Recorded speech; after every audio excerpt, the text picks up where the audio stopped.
Selamat datang di part 2 episode 8. Bagi teman pendengar cerita misteri yang belum mendengar part 1, link saya sematkan di kolom deskripsi. Di part 2 ini akan ada 2 cerita dari 2 narasumber yang berbeda. Langsung saja ke ceritanya.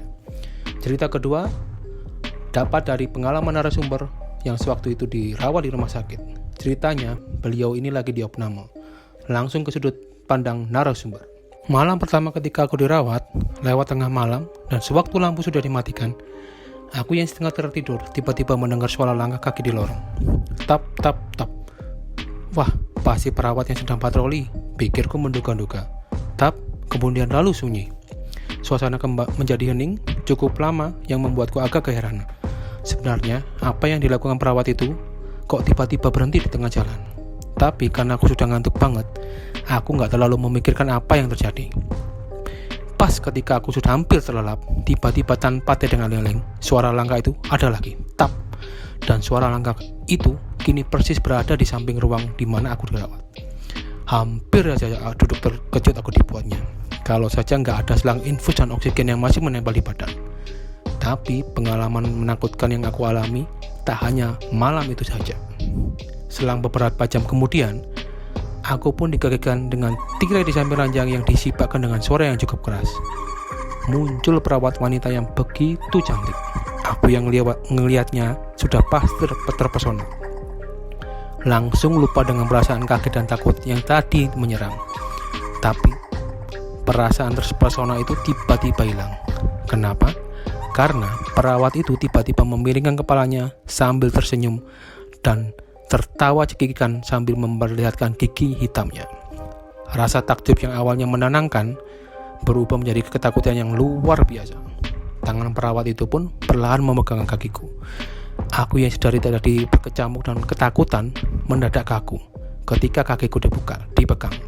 Bukannya apa, tangan itu dingin sekali.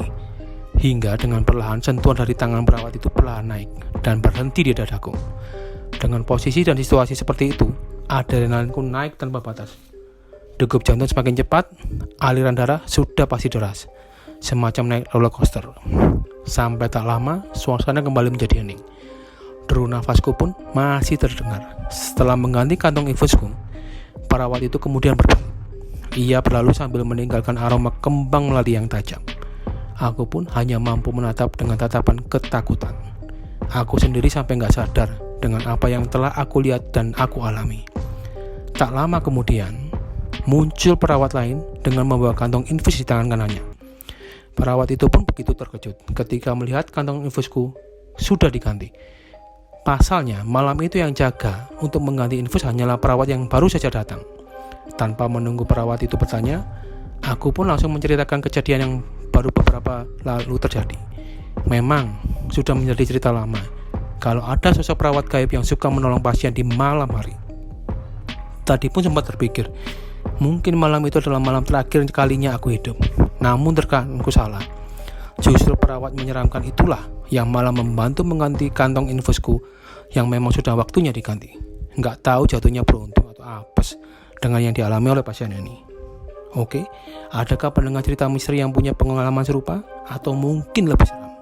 Kalau ada, bisa kirim via email yang ada di kolom deskripsi. Kita lanjut ke cerita terakhir. Kejadian horor tak jarang dialami manusia adalah bentuk dan situasi yang tidak terduga. Kisah kali ini datang dari pejuang jalanan atau yang biasa disebut dengan ojek online. Seperti kisah yang dialami oleh seorang wanita yang berprofesi sebagai driver ojek online atau ojol. Rekan kita ini menceritakan kejadian horor yang ia alami saat mendapat pesanan dari customer saat malam hari. Cerita mistis itu pun terviral, baik di media sosial dan menjadi sorotan warganet. Dalam ceritanya, ojol wanita tersebut awalnya mendapat orderan paket makanan dari seorang customer pada malam hari. Lantaran sudah terlalu larut malam, wanita tersebut kemudian meminta rekan sesama driver ojol untuk menemaninya mengantar paket tersebut ke rumah customer. Yang berarti, 2 orang ini yang berangkat. Dijelaskan, titik lokasi berada di sebuah komplek perumahan.